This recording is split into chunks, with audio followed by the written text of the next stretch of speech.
This dates back to the last General Secretary of the NUJ, Jeremy Deere, who was in office for 10 years altogether. And at the end of his term of office, what we had to do was to try and accumulate all the money that he was entitled to under his contract. Now, partly because Jeremy is the highest paid,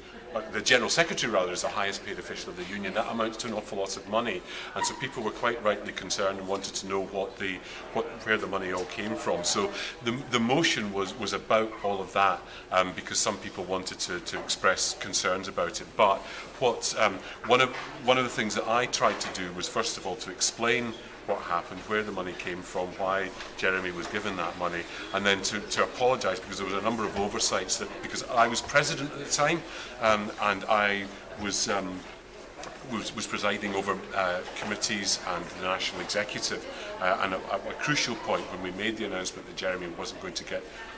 to seek re-election later that year, I should have then explained to people on the national executive that we had negotiated a package which would cover the period of that election and then a successor and so on. So that's where all of that came from, and